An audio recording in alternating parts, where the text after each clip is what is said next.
Anneliese Dodds. Thank you, Chair. And as ever, I would like to thank the Rapporteur and the Shadow Rapporteurs for their collaborative approach to this file, and of course ESMA and the Commission for appearing here today, and for their continuing hard work.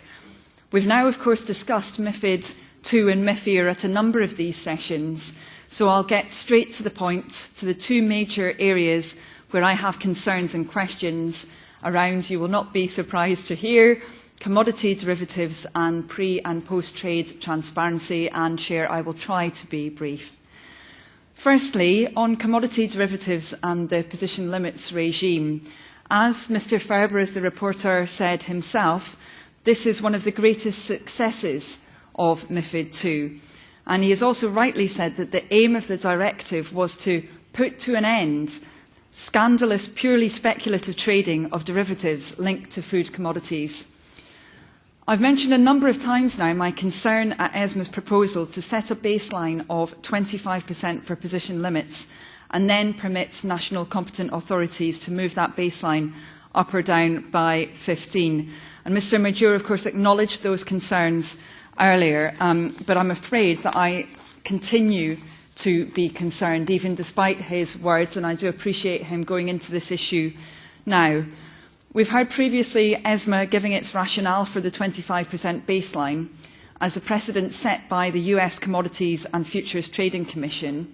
But as you will know, in December of last year, the CFTC's Division of Market Oversight conducted analysis that showed that position limits of 25% were wildly in excess of the limits that trading venues were already voluntarily applying themselves. For wheat contracts, moving to a 25% position limit would mean increasing the overall existing limit by over 500%. And that CFTC report corroborates findings by the CME that voluntary position limits in US exchanges ranged from less than 3% for soybean oil to just under 19% for copper. None of the position limits got close to 25%, let alone exceeded it. ESMA has also said in the past that they trust the national competent authorities to impose lower position limits on the most important and liquid contracts, and of course that argument was made today. But just last week we got the first public reports of the position limits regime in France. For the main wheat contract, a vital and of course highly liquid commodity, the French regulator set a limit of 38% of open interest. This is already at the very upper limit of what ESMA is proposing, a limit supposedly reserved for the most illiquid contracts. With this in mind, despite, I'm afraid, what Mr Major said, I still believe it would make most sense for ESMA to reduce the baseline to 10% and only permit NCAs to move that baseline upwards where there is an overwhelming case that a 10% threshold would damage liquidity. In addition, I would like ESMA to consider adding extra items to the list of 7 criteria set out in Level 1 that NCAs must take into account when setting position limits. That would help make it even clearer to NCAs that they should be erring on the side of lower position limits. MiFID II, of course, also includes a test to see whether or not speculative trading in commodity derivatives is ancillary to a company's main business, or if it actually forms part of its main business. I want to be very, very clear about this. We are not talking about hedging activity here. We are talking about pure speculation in financial markets. Hedging is exempted before any calculations about ancillary activity take place. ESMA's original proposals in this area, to me, seemed highly sensible. I'm therefore concerned to hear this approach might be altered and in ways that could significantly raise those thresholds. So I'd like to ask what evidence ESMA has for any changes that might be needed from their point of view. What estimate do you make of the number of firms that would have been registered under the original proposals and the number that would need to register under these new thresholds? The final area I want to talk about is, of course, another area of major controversy, pre- and post-trade transparency, and in particular the regime for bonds.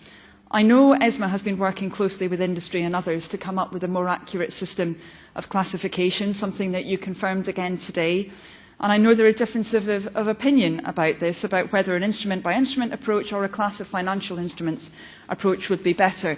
I must say, on this issue, if not on everything, I share Mr. Ferber's assessment instinctively that an instrument-by-instrument approach would make most sense, so long as it's regularly recalibrated, resolves the challenge of classifying newly issued bonds, and does not impose unnecessary burdens on regulators. And exactly as Mr. Major said, we need to ensure any regime is accurate, predictable, and cost-effective.